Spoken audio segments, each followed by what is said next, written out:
Whoa, real early in the week. I usually drop this Wednesday, Thursday, but I finished my bets on Sunday. I just want to get my bets out of the way so I can just really just enjoy the card and just get to the card. I won't be live. I'm going to be in New Orleans to experience my favorite fighter of all time. My favorite fighter currently and of all time to retire. But it's time for me to give you my bets. I usually don't have this many units on the board. I got 5.3 units on the board. 7 bets on the board. You know what I'm saying? I'm ready to get into it. I'm hyped up for this card. Name-wise, it's weak. But I know it's going to be a super fun night of fights. New Orleans is going to be very appreciative that the UFC has come back. So the environment in the actual building, in the Smoothie King Center, is going to be out of this world. And I hope it translates through the TV so the UFC can come back more often.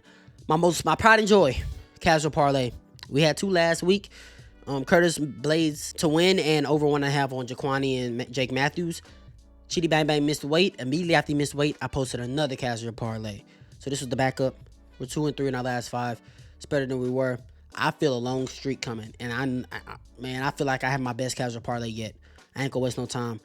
This week's casual parlay is gonna be Daniel Zell, Huber moneyline, and Roman Kopylov moneyline. Minus 119, 1 unit on it to profit 0.81 units. I love it. Daniel Zell, Huber's fighting somebody way out of the prime. Somebody who can't do nothing with him. Daniel Zell, Huber, super durable. We saw how durable he was against Esteban Ribovic. And Esteban Ribovic cracks people. He's super long. Nice, powerful punches. Good kicks. Michael Johnson has good boxing, but he can't take a punch. And then Roman Kopylov is going to treat Paulo Costa like a big inflatable pinata, like a big inflatable punching bag. He's going to style on him. It's going to be a masterclass. Should win parlay. We got a 3-man, and I don't do a lot of 3-mans. I don't. If you've been watching this for a while, do not do 3-mans. But, man, I'm so confident in this one. I had to. It could have, it was almost a casual parlay. I'm going to be honest. We got Bruno Fijeda versus Jackson McVeigh. Bruno wins. We got Kevin Holland to beat up on D-Rod. Come on, man. And then we got Brendan Allen to treat Marvin Vettori like a punching bag. Marvin Vettori offers 0 threat, 0 things that he could do better than Brendan Allen, besides take a punch to the chin. Now, if you want to see my in-depth predictions and breakdown on the fight, I predicted every fight on the card. This is not a predictions video. This is just me showing you my bets. Go watch the prediction video. I'm saying, I love my prediction videos. Put 1 unit on it. Plus money bet, plus 102. It might not be plus money anymore. Let's get to our underdogs and straight plays.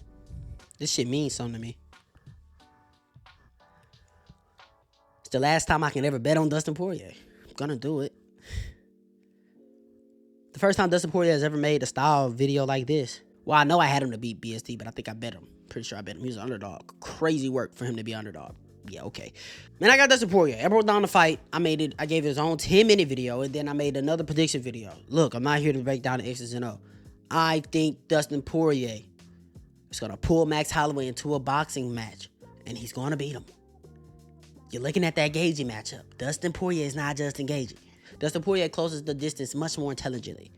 Has his X blocks up, rolling with punches, looking, his pull counters on fire, parrying the jab, countering, on fire. Because Max Holloway's going to have to come into range whenever he wants to strike, if it's not a kick. I'm going to be ready. I'm going to make him pay. Make him miss, make him pay. You know what we do. Plus money bet, 1 unit on that. And then we got the under 1.5 on Etiba versus Robert Valentine. I think Etiba's going to smoke Robert Valentine. I think he's going to do it in round 2. I do think he's going to do it in round 2. I should have did round 3 not to start. That probably would have been a better prop to play. But then I would have had to wait for that prop to drop. And then this one would have went from minus 120 to probably minus 160. And then, you know what I mean? So, yeah, man, Valentine's not defensively responsible. He's capable of striking with Etiba. But he's just too fucking hittable. And Etiba hits too fucking hard. Etiba rips the body. Etiba comes up top. He's high and tight. They're calling him middleweight, for instance, in Ghana. It couldn't be further from the truth. He's so technical. He's so good on the feet. So fast. He's huge. 6'4". This dude's a fucking unit. More parlays. Told you we had 7 bets. Man, I had a lot of fighters. Like, I'm confident in a lot of fighters, which isn't usual for me. But I got a lot of fighter parlays. Vinicius Oliveira and Islam Dulatov. 2 guys known to come out there and just bring fucking violence. Islam Dulatov's having a layup for his UFC debut. Vinicius Oliveira versus Kyler Phillips could be tricky. But I've seen enough against Said Nurmagomedov. I've seen enough against Ricky Samoon. I've seen enough against Bernardo Sopai. 3 wins in a row that have just aged so well. I think he'll be able to deal with Kyler Phillips. And then I got Dan 50K Ige with Etiba Gautier. I think Patricio Pitbull is past it. I just talked about Etiba Gautier in the last slide. I think Patricio Pitbull is past it. I think he's going to be relying on one big moment. That's never going to come his way while Dan Ige just piecing him up with the boxing. I think Dan Ige is the better boxer. I think Dan Ige's wrestling is good enough to defend Patricio Pitbull's takedowns at this point in his career. I think this is the level of fight that Patricio Pitbull should be fighting. I think this is more his speed, but I think it's too much. I think it's too much for him, and I don't know if Patricio Pitbull gets ranked.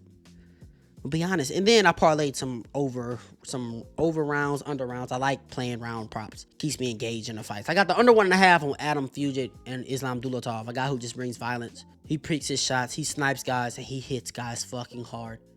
And he has nasty neck attacks. A finisher through and through. And then I got the over 2.5 for Vitor and Allen. Vittori.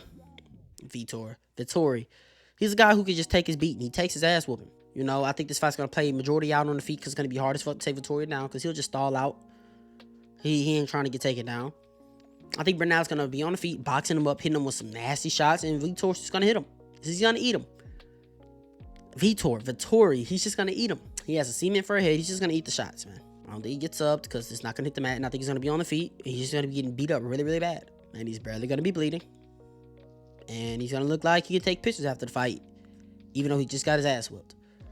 That's just how his fights play out, man. I got 0.75 units on that. And that's all I got. Like, comment, subscribe, share, somebody I know they enjoy just like you did. Let me know what you playing. Let me know if you like any of my plays. Let me know if you're going to be telling any of my plays. I'm so excited for this card. The day can't come quick enough. You ain't got to go home, so you got to get up out of here, man. Eat.